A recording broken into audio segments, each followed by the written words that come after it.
thank you and welcome to this event, Latin London Tech Innovation Event, which is part of the Tech London Week. London Tech Week, I'm sorry. And this initiative is organized by ITO Hub and Hello Tech. These two companies, headed by Helena and Candice, our friend over there. Hi Candice. Okay, so we're going to be discussing about new business relationships and the startup ecosystem in general, and also new market trends and related topics. Obviously, we have the name of the event is LATAM, so we're going to have like a Latin American background in terms of what we're going to be discussing. Many of the speakers, some of them are Brazilians, some of them are from other countries, but also have an experience in Brazil, which is the case of our friend Aga here. Say hi to everyone, Aga, please. Very good. So we have 6 speakers tonight, and we'll be starting obviously with Aga. I'm going to be talking about Aga, just give me 1 second. First time, huh? Right. Aga will be talking about tech inclusivity and lessons learned. Aga is a very dynamic social entrepreneur, startup strategist and educator. Since 2010, she's been helping female entrepreneurs and startup owners to create sustainable companies integrated into their personal life. She works on education-focused projects and speaks at various events supporting startup ecosystems internationally. Aga can't bear people's potential being unnoticed, and she's currently working in collaboration with Open Payments Cloud to explore fintech. Is that right? She's also a STEAM ambassador, and in her spare time you find out Aga dancing for Raw and cooking. I heard you cook sometimes, right? Polish food or Brazilian food? Oh, brilliant. She loves Brazil, you can see that. So I'd like you to give a round of applause to Aga to be starting with it. Thank you. So I use the mic, I just smoked the... That's us. Hello everyone. How many of you are in fintech? Anyone at all? Let's just do like a quick check. Okay, so I decided to come here today to tell you a story about how I ended up in fintech, because I never, ever expected it. I don't know, when you think about fintech, think about the person that would probably like represent the, I know it's bad to say that the entire fintech, but who would you think about who works for fintech? How many of you don't have to raise hands, not to get in trouble with anyone, how many of you would think of this retired executive man that has lots of money and heard about cool technologies and just want to test some ideas? Yeah, I can see some people are smiling. Or, I don't know, maybe a very, very passion-driven graduate who is passionate about money and cars and has immaculate hair and white shirt and works in the city. So that was pretty much my idea of what fintech was when I was younger. And I'll start from the very beginning, because I was a very, very happy child. It was me, my sister, until I kind of had to follow the rules. I still don't understand what my parents were trying to achieve that. But every single time my mom, when she tried to put me in any kind of brackets or any kind of borders, I would always cry, throw tantrums, and I hated doing anything that was structured. And when I was at school, I really struggled because everyone would say that I would be either unemployed or a politician. So I had to find my own way of doing things. And I decided to define the problem, which was obviously there was no job for me because I couldn't be a doctor. At the time, there was not even fintech, that doesn't exist. But I realized that there was something missing. So I'm going to sit because I'm 5 weeks after operation and my foot hurts. So I decided that something was missing, and I decided to look outside the box. And this is how I ended up all over the place. And I don't know if you've experienced that, but traveling to many countries and trying to run lots of projects can be very entertaining, I would say, but also challenging. So very quick, I came to London in 2005 to study. I did my BA degree at Middlesex University. Then I didn't know what to do with my life, so I became a president of Students' Union, so we know the politician part, TIC. And then I launched my first company, which was Innovation Integration Limited. Actually, I think Winlet when I was running it, and it failed.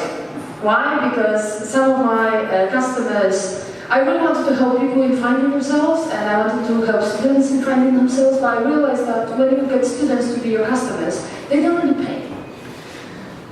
Doesn't really work. However, I very quickly changed my approach, and in 2013 started working on projects in Poland, in Italy, and a few other places with women entrepreneurs. Because I realized that they actually have some money compared to students, and did my master's degree in management in virtual environment, and then accidentally got headhunted to go to Brazil.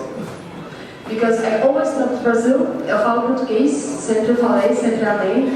I've been dancing for Ho for the past 10 years, till now. I've been promoting for Ho everywhere, and my dream was to go to Brazil.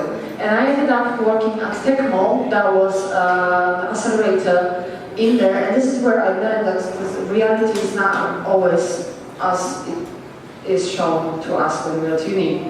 Ended up working at Seberai. Most of you know, but this is the agency of entrepreneurship development, and launched my own brand because I realized that in the end of the day, the only thing I'm sure about is what my name and surname is. The companies will change, the projects will change, but the only thing I know is my brand. And then every year I would always have my pet project. I worked with the designer of jewelry. I worked with entrepreneurs in tech space, fintech space in Brazil, fintech space in here. And then I realized that in the end of the day, it's not about what we do, but what our bigger mission is. And my bigger mission is to be always making tech or any other industry more inclusive.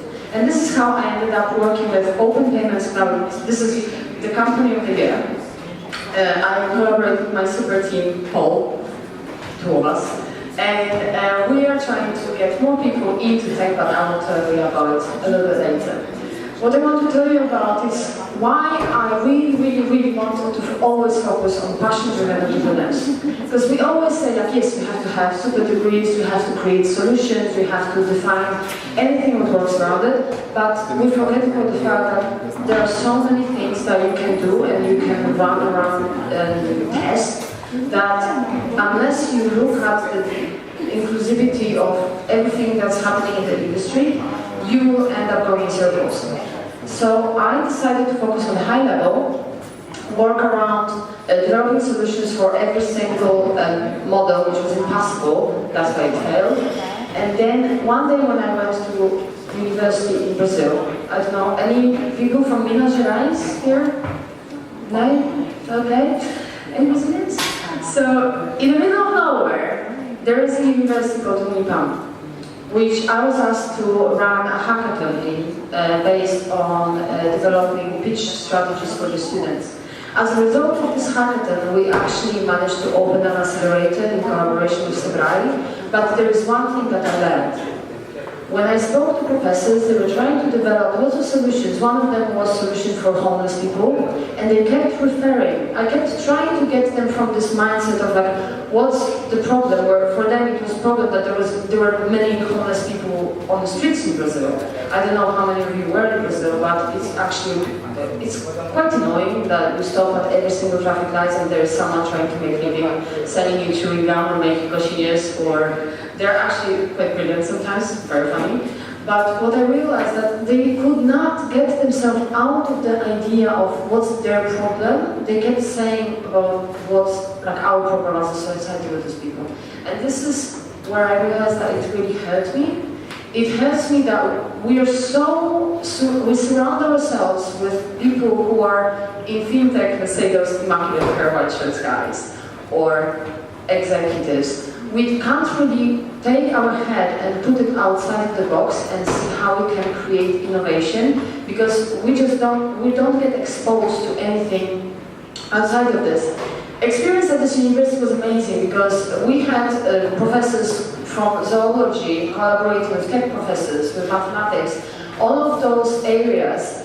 They ended up creating amazing solutions on paper at the beginning, but then putting them in the actual life, and thanks to the fact that they had experience from every single area, they could develop a solution. Because every time when we talk about diversity, we think about the Tanzan black man in the American movie that had to appear from certain time in the cinematography, or like how many women versus men we have in a company. But now very often we talk about the actual skills and the actual background and the actual ideas behind everything that we do.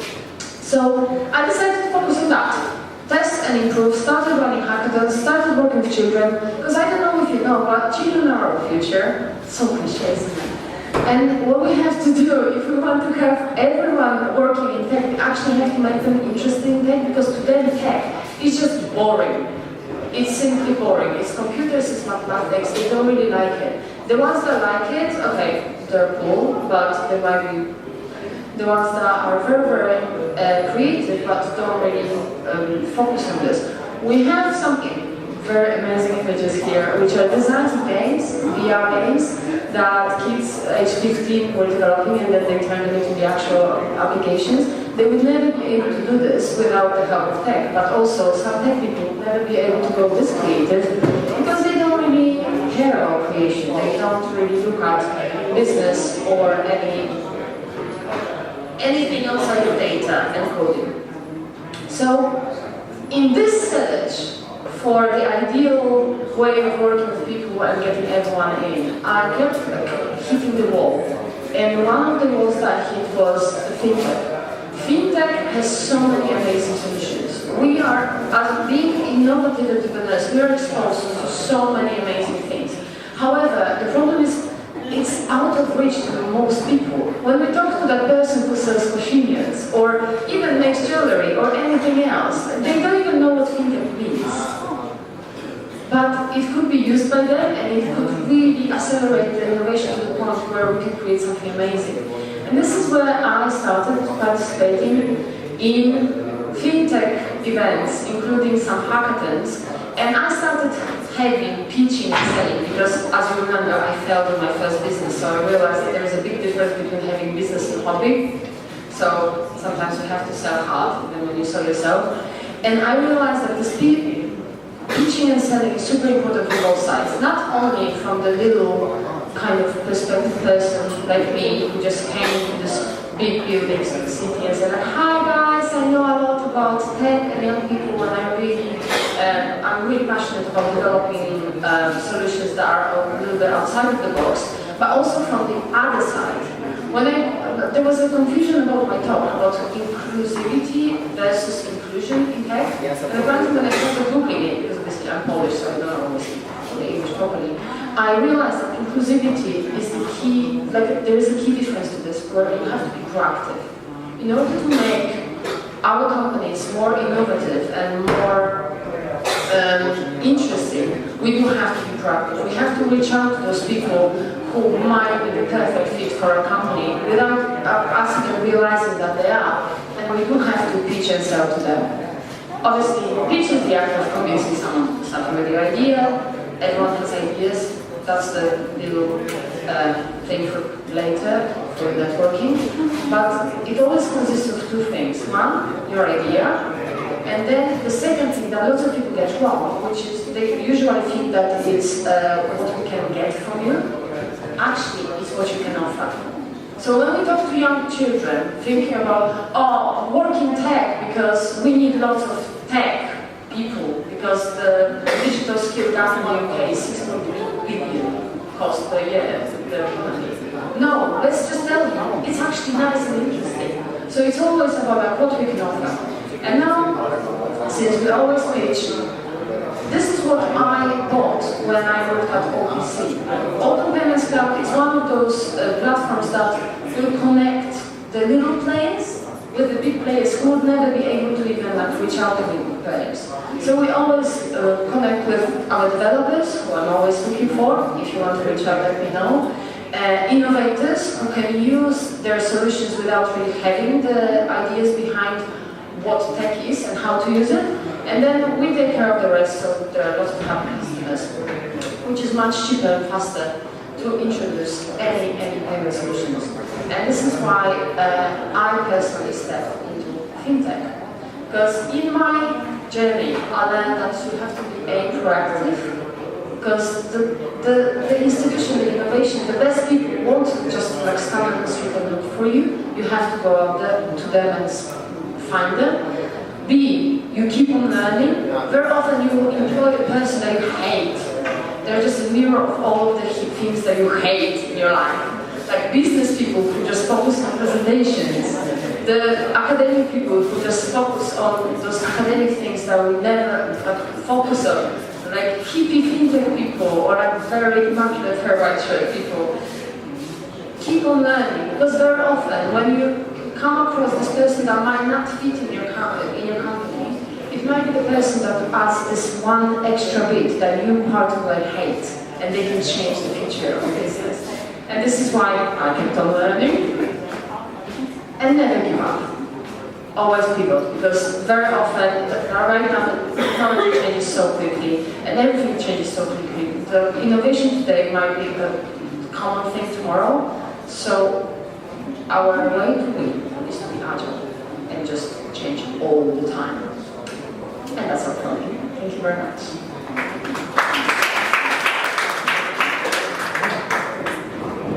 Okay, thank you. We still have a few minutes, so do you guys have any questions to Aga that we can... Will you give the mic? Do you have a question then? So Ken's raising her hand. Any questions so far? Do you have a question?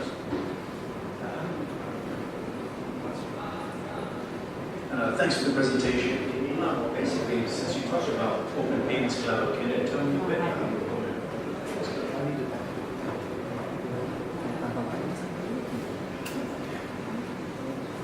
Open Payments Cloud.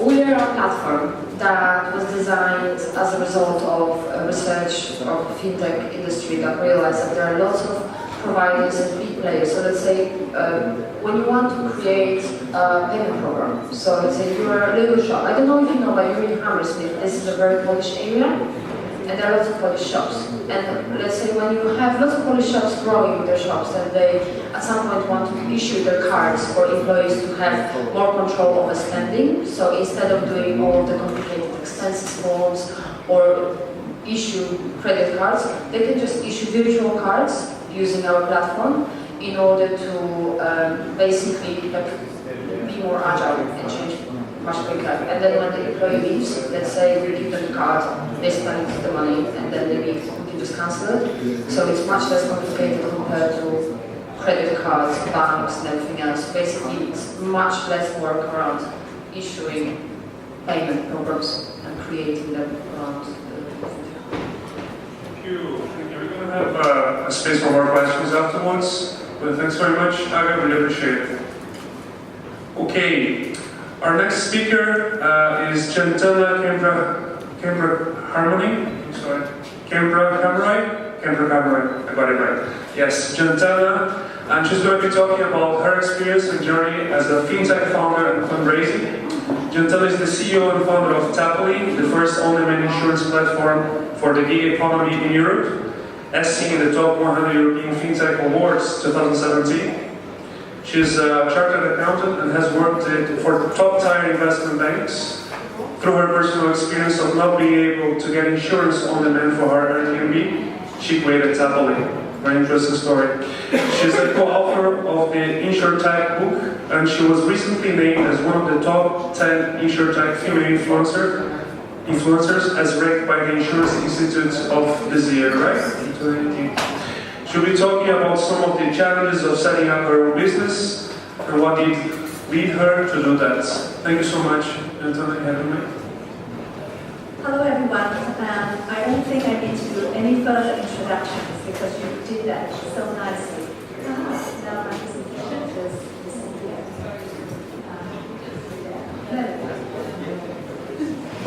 So by way of introductions, as apologize. Will mentioned that I'm actually an accountant, so I'm very good with my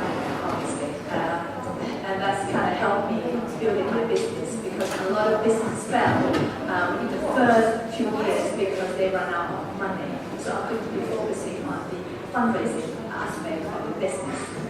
I also used to work for investment bank as an internal auditor. So what I do as part of that is analyze risk, execute my audit, and making sure that I can make recommendations for big banks like UBS, Deutsche Bank, JP Morgan. So that's my job, and that's why I'm very, very good in pitching out all the risk. And that's what led me to do what I do, which is founding Taply. Taply, so essentially we are insurtech platforms.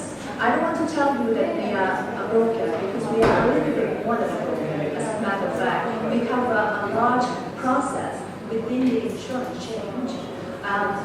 When I started off with setting up Taply in 2016, I map out basically all the things that I need to do.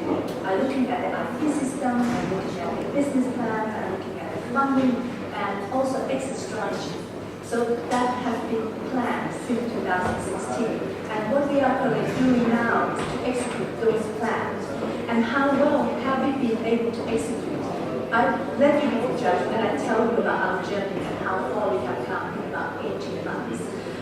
Today we have been, of course, mentioned and nominated as one of the most innovative companies in our industry. We've also been kind of shortlisted for several awards, and the latest one is by UK's Angel Association's Award for the best female-led investment. So that is basically what we have kind of built ourselves on. And when I started this journey, to be frank, I didn't know much about insurance, and I never had run a business before. So everything that I do today was very new to me. That's what 18 months ago. And I think the success is down to the fact that I'm used to plan.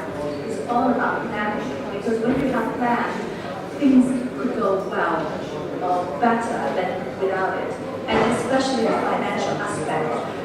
Obviously, a lot of businesses fell halfway because they didn't think about the financial aspect and how all of it come together, which is very important. So to tell you a little bit more about Taply, today we have built one of the fastest one-to-one insurance platforms in Europe. And on have two aspects. One is the speed in which you can get insurance. Two is the flexibility. We are basically at the end of the standardized insurance. And the standardized insurance today, you can either get them from two main ways. Either call up a broker, they will try to get insurance for you. If you're trying to get a commercial insurance product, it may take you anything between a few days or a few weeks before you get a quote, not when you actually buy it. And if you do it online, you will find that you have to fill in forms, several pages, and at the end, they will say they will contact you. And when they call you up, you have to go through that question again over the form. So that's basically the problem we have today. And our solution is all about saving you time, first of all, but also saving you money and bringing better products for you so that you can be covered for all types of risks. And the most vulnerable people is the Shanghai and gig economy field. And why is that? Because a lot of these activities are either commercial or residential. They are in between. So we're talking about a standardized product, either classified as individual and therefore personalized product, or a business, therefore commercial. But when individuals acting like a business, like you want to let out your room through an Indeed, for example, suddenly that is classified as commercial insurance product and therefore not covered by standardized insurance product. You will have gaps in your insurance, and this is a big problem for many, and we're trying to solve some of those gaps by creating better product that cover all types of risk, especially the cyber risk. If you are a business, everyone is impacted by GDPR. So when I'm talking about GDPR, I'm talking about cyber liability here that we have to be considered. And because we're such a young and new company, we make sure that whatever the product we created, we be created for digital businesses because a lot of your business, all of you actually, would have to have online presence. So that's right.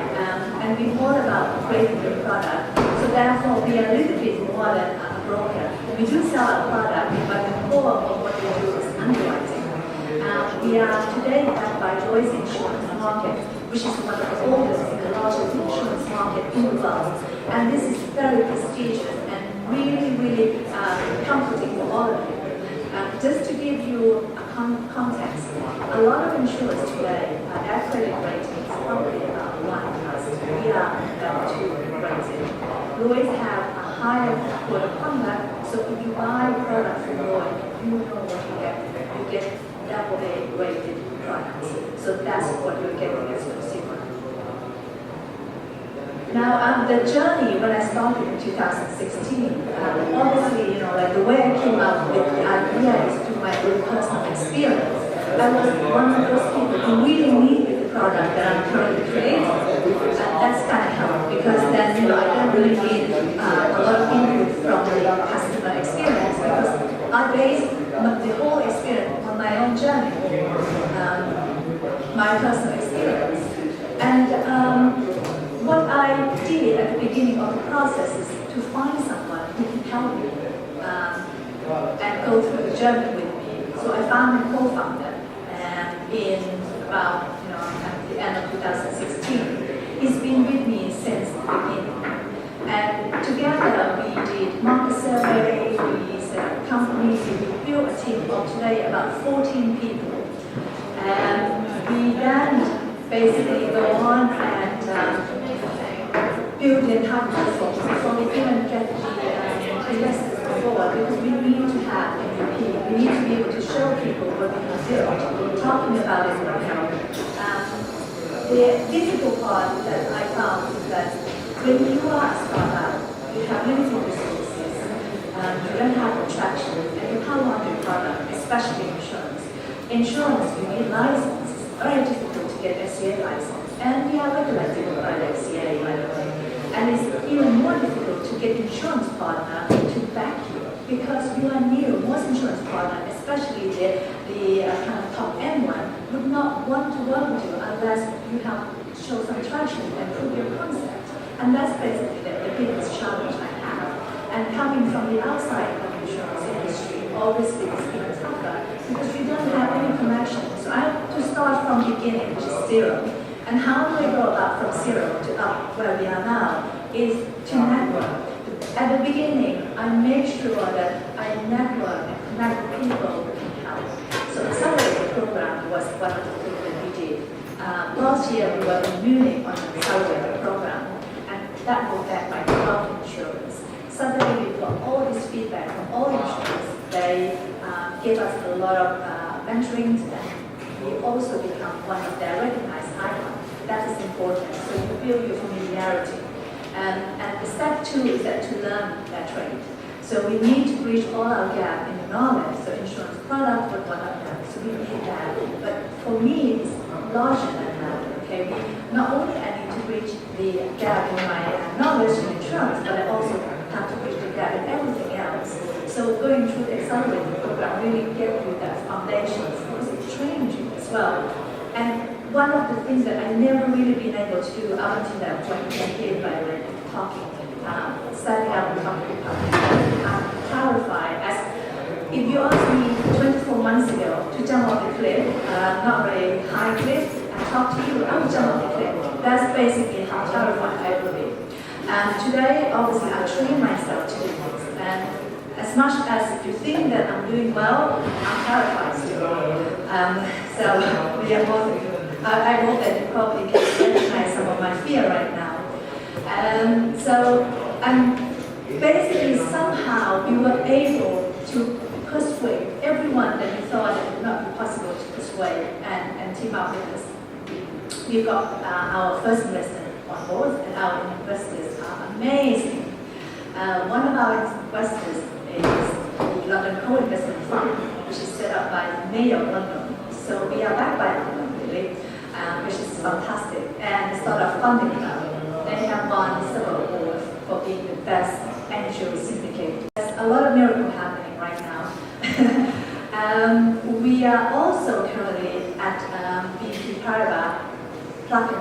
accelerator program in Paris, and we are working between the Paragon and Cardiff to bring their on-demand insurance for their prospect in France and potentially in Italy as well. So you see we are working, and our luck isn't really in there. Just recently we have got several nominations for being the best female-led investment as well as the best fintech award. So there we go, and that's what we have been able to achieve in the last 18 months. It does happen if you work really, really hard. And my hours, by the way, is 7 to 10 in the evening. I work nearly 24 hours, so there we go. That's the trade secret. So in terms of raising the money, there's few things that you need to be able to do. One is to validate your business. And how do you validate your business? Is by getting people to sign up. You don't need to get paid from day one, depending on where you are. In fintech, you certainly won't be until you're licensed, and you would need money in order to become licensed, for example. But what you can do, what we did, is to sign up people. Let the intent is really, really useful for you. So get as many people who are interested in having and using your product to sign up. Then you've got some proof for your investors that you have interest, right? And then, of course, bridge the knowledge gap, which I mentioned to you, and I have to bridge mine very, very quickly because obviously the gap is big from the beginning. And through Accelerate Go program, through my peer, I learned a lot from my peer, which is some of them are my competitors, direct competitors, but I love them. So we need to work, and collaboration within our industry is essential. Get funded, this is a tough one. And the way we go about it, to get funded in the quickest way is we look at our valuations and make sure that you are being realistic with what you ask. When you are, when your success is unproven, when you haven't launched yet and you haven't got traction, you may want to just simply go down the valuation. Don't focus on that. Focus on who you want to bring on board and the value that they can add to your business. That's what you should be focusing on when you're looking at the first round of investment. And Tapoli is now raising another round, a bridge round, a small bridge round, so that we can have more time to raise our Series A. So in the bridge round, we're going to do equities.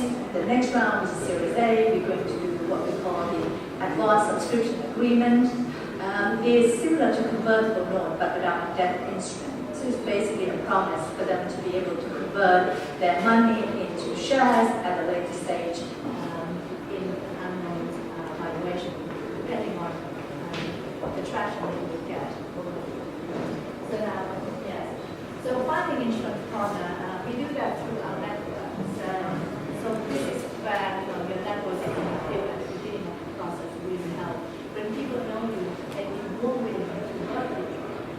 And get regulated, yes, that kind of takes time. It's a little bit of money because if you want to be a regulated entity, you need to show that you have enough funding to be able to back the operation. And the FCA will ask you for that. They will have guidance. So just watch out for that. And launch, of course, like one thing got funding, we've got MVP, we've got investor insurance.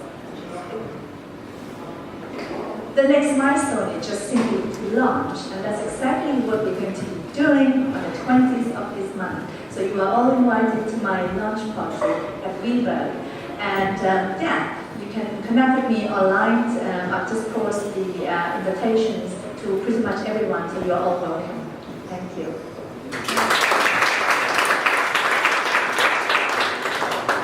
Thank you so much. It was very interesting to hear that you are, in terms of public speaking, that you're still, terrified sometimes. I made a mistake on your surname, and I felt terrified as well. Apologies for that. It's Kembra Kamroy. Kembra Kamroy? I got it right. Okay, great. Lovely. Thank you so much, Antenna. Unfortunately, we have no time for questions this time, but we're going to have a panel at the end, so people are going to be able to ask questions to you in terms of the fundraising and everything. Okay, thank you so much. Our next speaker is actually a professor, Mr. Fabio Marques, and he's going to be talking about how to overcome the challenges of being a Brazilian entrepreneur in London, not necessarily a Brazilian entrepreneur, right? And I think that's part of the presentation. There you go. I really like that. Fabio Martins is a Brazilian computer engineer, self-taught pianist, entrepreneur, and tech lover. He is CTO and co-founder of DAP Solutions, which I believe DAP stands for Decentralized App. Yes, and CTO at Empire Resort. He's responsible for conceptualizing ideas to be developed, for defining the technology to be used, and managing the project he's currently involved. He also taught project management and computing to hundreds of students through the course of his career. As he suffers from anxiety disorder, he had to study ways of relieving his symptoms.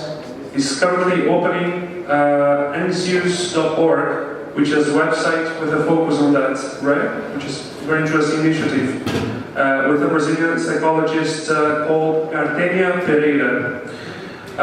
This is a foundation to help people to deal with their own anxiety, and I'm very curious to hear more about this. So Fabio, please come to the stage. Thank you. Hello guys. It's a pleasure to be here talking to you, and I hope you enjoy this talk. Basically, as you can see, how to overcome the challenges of being a Brazilian entrepreneur in London, but not necessarily Brazilian, right? it was just a way to give you guys a use case of what's my experience so far since I came to London. So basically, I'm from Vitória, Espírito Santo, Brazil. It's a beautiful city. And I was born and raised there, and I lived there my whole life. And I always worked with informatics, computing. I always was in this area. And in 2016, I had a pretty tough moment because Brazil was suffering with a very hard economic crisis. And it was hard to find a job, it was hard to work. And as I had to help my family, and I had to do something, I sold everything I had in Brazil, and I came to London. That was the first step of my life through this change. And it was an amazing experience, but London is not the bed of roses that we imagine when we live in Brazil. When we come here, we see that it's a very busy city. We are always working, doing a lot of stuff. And but it's been amazing since I came from Brazil. I've had the opportunity to work a lot, to do a lot of different things. And the very start, I was a freelancer working basically with technology. So I didn't know exactly where I was going to be, but I wanted to do something just to be on the path. And I found a friend. Today is a really good friend of mine, and we started working together with two projects. And the first of them is the DAP Solutions, which is a platform of mini apps for small businesses. This platform allows payments using CryptoSats. Basically, it's a platform where small businesses can have their own apps. So it's for free, they don't have to pay anything. They have and need to attend basically 80% of all the marketing of small businesses, which is our main focus. That's the main idea. And the second project is the Empire Resort. It's a resort partially crowdfunded by ICO and using blockchain technologies. And it's a great project as well. And I've always, since I started working with this project since last year, and it's been really good experiences that we've had with this. And this is our team. Not everybody, but we have some people in this picture. And we started, one of them is here, Bruno, is behind us. And we started working together, and it's been really good to work with these guys. And one of these projects, we have a team of 30 people working in India, and we started working with them as well. I've been there personally and I've been to Taj Mahal too.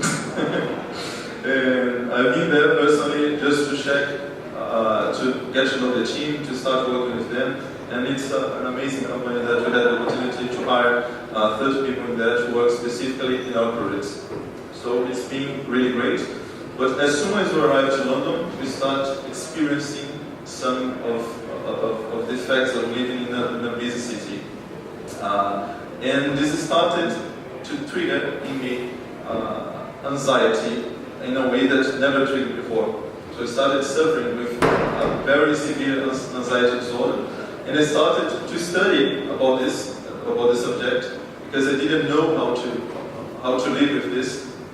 Sometimes I was in front of the computer and couldn't even work the whole day. So I have a friend of mine who is a psychologist, Brazilian psychologist, and we founded Anjos.org. It's a non-profit organization that we intend to help people, giving free advice and free help to help people to deal with anxiety, because it's a very hard problem that we can experience these days. So this is one of the projects that I'm involved in. And basically, the main focus of this talk is to discuss about some of the techniques that I use in my life in order to improve myself, to not to suffer from anxiety and many other things that we are going to discuss. So one of the problems, as I mentioned, when I arrived to London, was to deal with anxiety. It was really hard to me have to do something and not be able, because of the fear of nothing. You don't know exactly what you're fearing, but you stand in front of the computer, you cannot start working. It's something that is out of control. One of the things as well is about managing time. We have so many things to do at the same time, we don't even know how to start, where to start. So it's important for us to understand that this is a very important thing as well in our lives, and we need to take care of this. And the last thing is living a purposeful life. So to have a purpose is important, to dream, to do something that has a meaning, so we live with a very happy life. That makes sense. One of the ways of dealing with anxiety, which is the first topic that I mentioned, is to seek for medical help. So not always we can do everything by ourselves. So sometimes it's important to seek for medical help, to have the right orientation to see how can we treat ourselves to get better. Practice mindfulness in the morning or in meditation life. It's something very simple, something like 10 minutes a day, not very hard. You wake up, you just meditate a little, just to situate you in the present moment. Will give you a lot of focus and will help you a lot throughout the day. It's something that I've been practicing and helped me. So I can talk about this and say that this actually helps a lot. One of the things is breathe deeply when you feel anxious. So when you breathe deeply, you are increasing the levels of oxygen in your brain. So it helps you to concentrate, to focus in the present moment. It's something very important. And for short tasks, there is a rule, it's called 1 minute rule. So when you have small things to do, but they start to stack because you can't actually manage your time to do them, just set a timer on your phone. Everybody has a timer on the phone. So 1 minute to do that, and you'll have a deadline. So 1 minute deadline to solve that thing that is on the way of your piece. So it's a technique very helpful, the 1 minute rule. And for longer tasks, do it badly. This technique is very interesting, because sometimes we just are waiting for the right time, for the perfect moment, for the perfect place to start to do something, but we never get to start. So it's important to do it badly. Even by starting, you are having something. Afterwards, you can change, you can refine, you can make it better, but even by starting, you are actually doing something, which is very important. The last thing, forgive yourself. Why do I say that? Because sometimes when you have anxiety, you feel guilty because you don't get to do something that you have to do, but it's not your fault. Don't feel guilty. Try to change, try to get better, and forgive yourself. This is one of the most important things.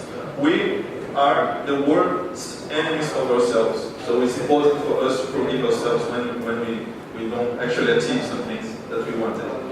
For time management, I have some advice as well, which are write down your short-term goals. So if you have some things to do throughout the day or throughout the week, it's important to write them down in a place near to you, like a notebook, Post-its, or Google Keep, which is a very interesting tool.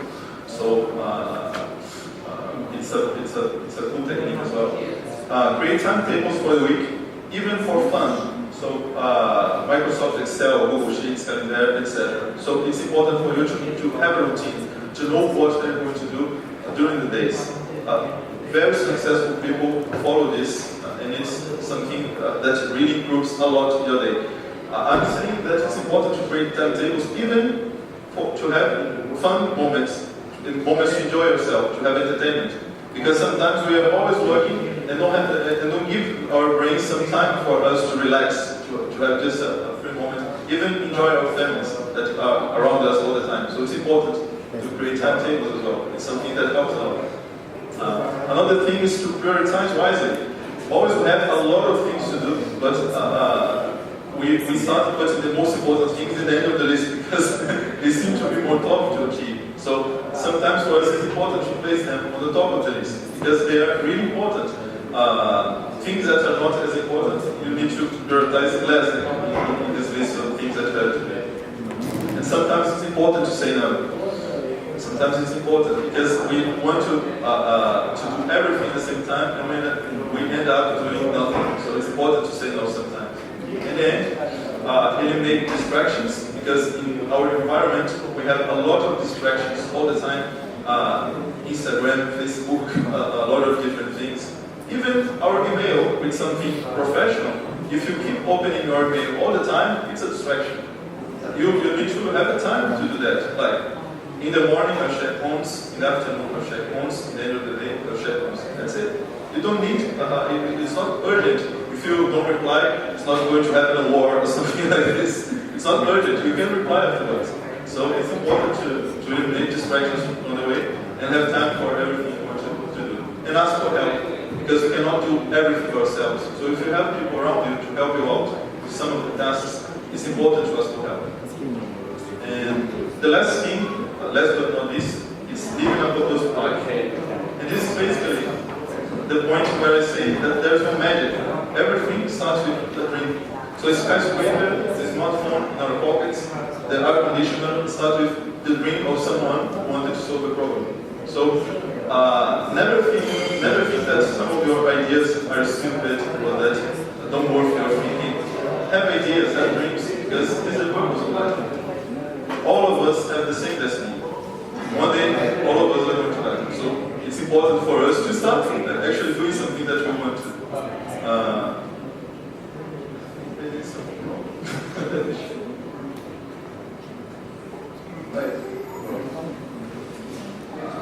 There's a technique, it's visualization techniques. It's something very easy to practice, which is sometimes it's important for you to imagine yourself being successful. There are scientific methods that prove that this helps a lot. I don't have time to mention the researches, but if you visualize yourself being successful at something, in some point of your future that would happen. Because your attention is going towards making that happen. It's scientifically proved, and I have the researchers that talk about this, and afterwards I can discuss with some of you. And it's important to know where you are and how you are at the moment, because this will help you when you want to take some time to write down your long-term goals. So if you want to know where you want to go, you need to know where you are now. So it's important. Sometimes we are always thinking of the future, but we don't think in the present moment, where you are now, what you can do to achieve your objectives in the future. So it's important to think about this too. And by doing all of this that I mentioned, are you always going to be perfectly happy? Unfortunately, no. That's not how life works, unfortunately. But you can always improve yourself. One thing that I like to say is that happiness is a state. Happiness is not a condition. You're not always happy. Happiness is something that you achieve every day. And by every day, it's something that you need to practice. These are just a few advices that I wanted to point out to you guys.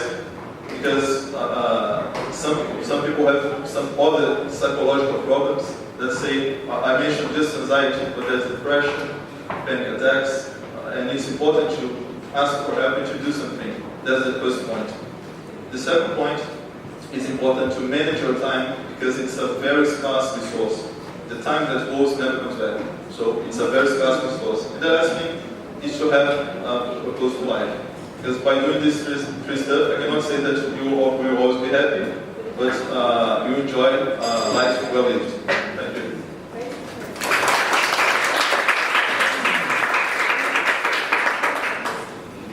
Very good. Time is of essence, and you were spot on. Well done. We have time for one quick question, and then we go for a quick break. Does any of you have a question? We're going to have time for questions also at the end, so we have now 10 minutes, a 10 minutes break. So you can talk, you can stand up, you can go for tea, for some coffee. I think it's a bit late for coffee, but and talk and network. Okay, 10 minutes, we'll be back at 7:10. Thank you. Ideal Hub, a UK-based digital marketing consultancy and training provider. Helena has been responsible for running large-scale marketing research and digital marketing projects for multi-million-pound businesses. Her career includes top brands like Gartner, Zoomla, and Maximizer Oracle. Helena has close relationships with the Latin America and will be speaking about the Brazil and UK startup ecosystems, as well as the impact of these ecosystems to the international community. And should be attending the London Tech Week event as well. Thank you so much. You have the mic. Hello everyone. Thank you very much for coming. I also want to thank WeWork for sponsoring us and Candice for her amazing organization of this event. We organized it together actually, and yes, so it's always good to have amazing partners like Candice. So if anyone needs an event organizer, Candice from Hello Tech, where are you? She's gone. Anyway, she's also launching Hello Tech, which is her directory. So yeah, those two, my company and her company, we're sponsoring today. So yes, thanks to all the sponsors. So about me. So I have actually graduated in Brazil in business administration via the Federal University of Santa Catarina, UFSC. And I came to London a few years after my graduation. And I just started working. Everybody was like, oh, but you didn't study law. No, I didn't. I just started working marketing in different companies, and it's been 10 years now, over 10 years. I won't say how many years. And I started working in market research and data and analytics field, which I still do today. I work for different digital marketing agencies, meaning that I got exposure to several different business models. So I didn't work for one e-commerce website. I was in publishing, travel, retail, financial services, and a lot more.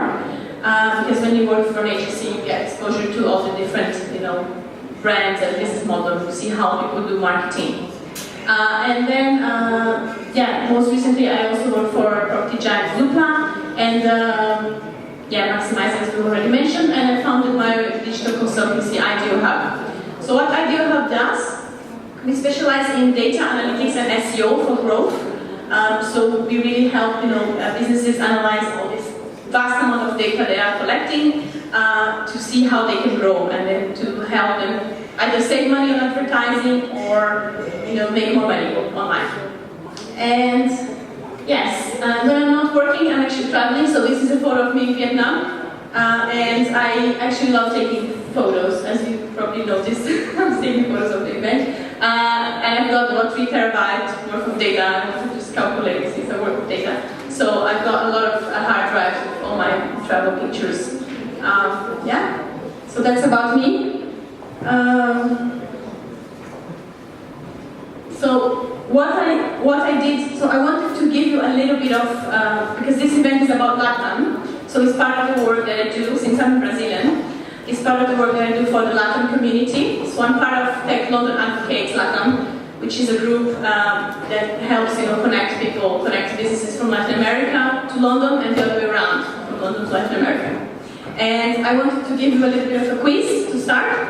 So I want you to, just try and guess what do you think is the most popular keyword in Brazil when you go to Google. Is it football or is it politics? So who thinks it's football? Raise your hand. And who thinks it's politics? Right. So actually football beat politics like big time still, even though we had all the politics ingredients.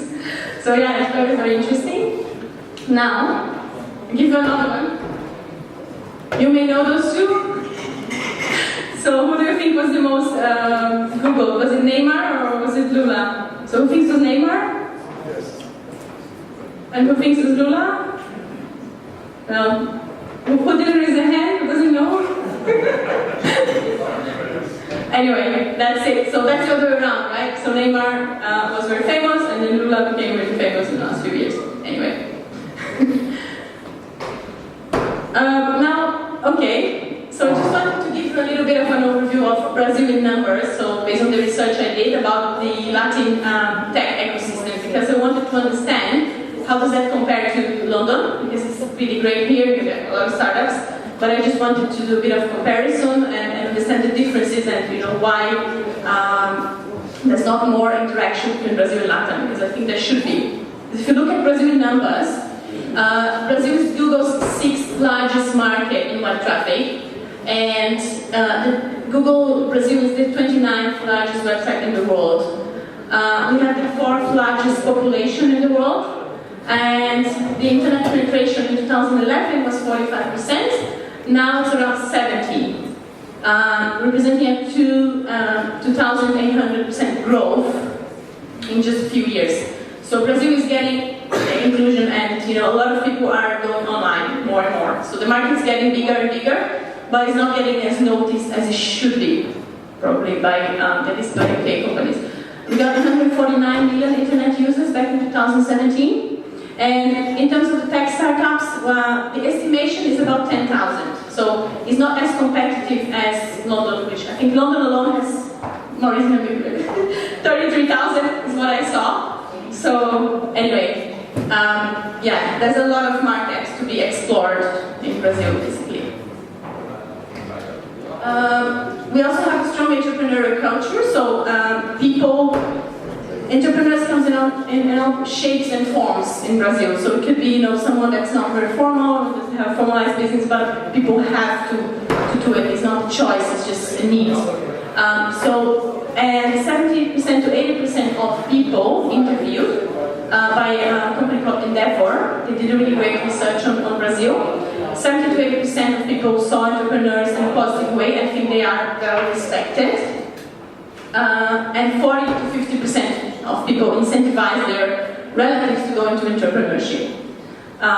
Also, there was a research done by a Texas consultancy called Expert Market, and they rated Brazil as the 5th largest entrepreneur determination of the world out of a list of 15 countries. So people are very determined to start business, and there's a lot of hunger, there's a lot of need, there's a lot of willingness to become an entrepreneur. Now, how does that translate into the accelerator and incubator world?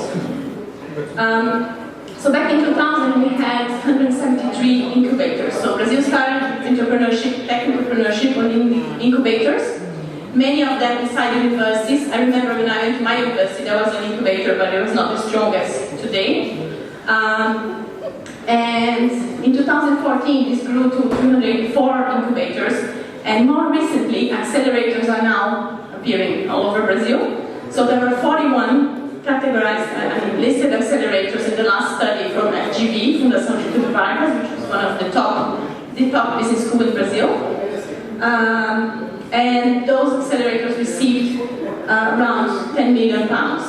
So there were 1,000 startups accelerated by accelerators, and they invested about 10 million. Okay, that's not a lot, but I want to show you a little bit about what's been happening in venture capital in Brazil in the last few years. So, sorry, let me just finish this one. So accelerator, the sectors they invest in are also very different.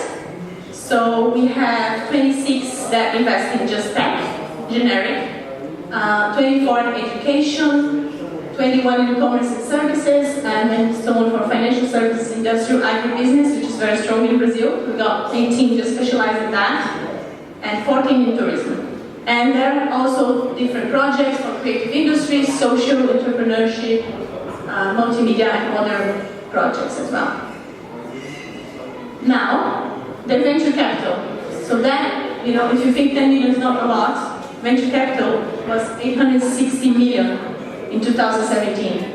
So the US is investing a lot in Brazilian startups now, and the biggest ones were an app called 99, which is a taxi app, a bit like Uber, but more like for Brazilian market, and $135 million were invested in iFood, which is an app like Deliveroo here, or like the Just Eat of Brazil. So imagine 149 million people with access to the internet now ordering food on their app. And Play Kids is another one that is from the same company, Movil. So they got a lot of VC money. So yeah, in 1 year, we went from $279 million to 860. So it's really interesting to see what's happening in Brazil and how that startup ecosystem is starting to become global. Now the startup density by state. So there's a research as well about the number of startups per state.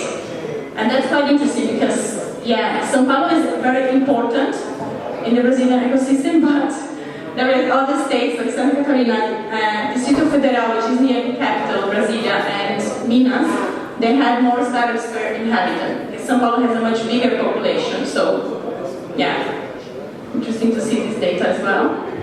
Just food for thought. Yes, number of startups per inhabitants. Yeah. There are other ones as well. The role of university is still very strong. I've got data from Minas only. They gave me a lot of data from the state. And 17% of the startups there are university spin-offs. They have a lot of universities, so a lot of them start in there. But a lot of them are not, so interesting. In terms of inclusion, I only got data from Minas, the most recent one. I had from Santa Catarina before, but they are doing the research now. So 40% of Minas startups are female-led or have at least one partner that's female. So it's quite okay, but could be better.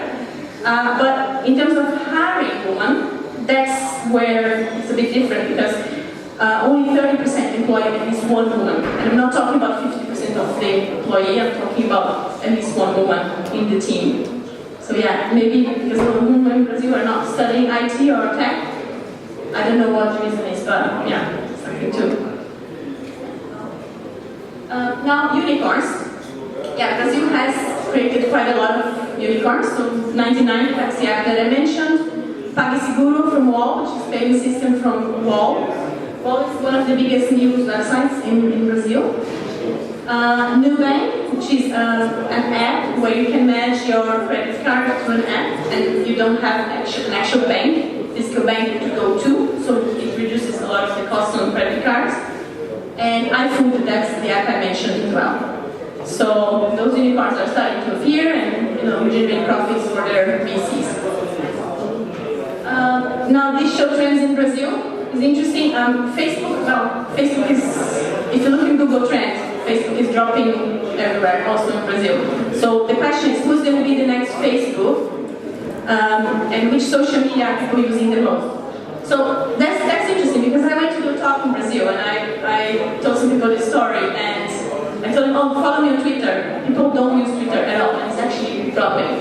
So Instagram is actually a lot more popular. So if you're going to Brazil to do marketing, I would advise you to go on Instagram because so it's interesting to see the difference between markets because in the UK Twitter is more popular. So yeah, something to keep in mind as well.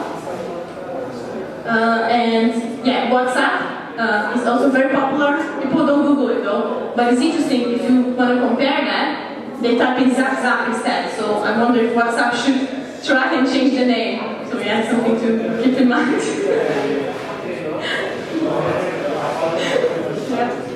Anyway,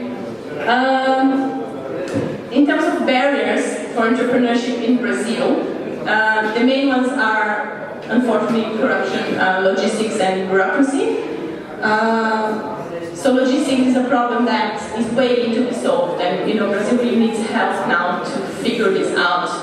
So today I was in the event and we were talking about how could we solve the Brazilian transport problem. Maybe by introducing self-driving trucks into the country or something. Or just self-driving cars, I don't know. that would transport a lot more goods because, yeah. And how do we change all this scenario of corruption and, you know, bad logistics? So Endeavor, the consultancy I was talking about, they researched 60 indicators in 32 different cities to compare cities, because what they believe in, if you want to be an entrepreneur in Brazil, you should pick a city and you should work with the local government rather than trying to work with the central government, because the barrier to work with central government is just too high. So they are now comparing cities to see which one is the best place to do business. Brazil is still the 176th position in the world for ease of doing business, so it's not easy, but the advantage is that you get less competition as well, get a bigger market. Today, this morning actually was an event, and São Paulo now has Empresa na Hora program, which means in 5 days you can open a business. So they are cutting down those barriers, right? So it's a lot easier, it's becoming a lot easier now. So according to this index, the 60 different factors, São Paulo still beats, you know, all the other towns, the ease of doing business, but Florianópolis comes second, Vitória, who's from Vitória again? Fabio, yeah, and Curitiba and so on, yeah. So American is running out. But I also wanted to mention that Brazil had improvement in high-speed internet, stable energy costs, traffic still a challenge, but property prices are stable as well. So in terms of markets, interestingly, the harder where it is to do business, the bigger the market. So it means that if you go to the countryside of Brazil, you're going to get a bigger consumer market because it's more untapped.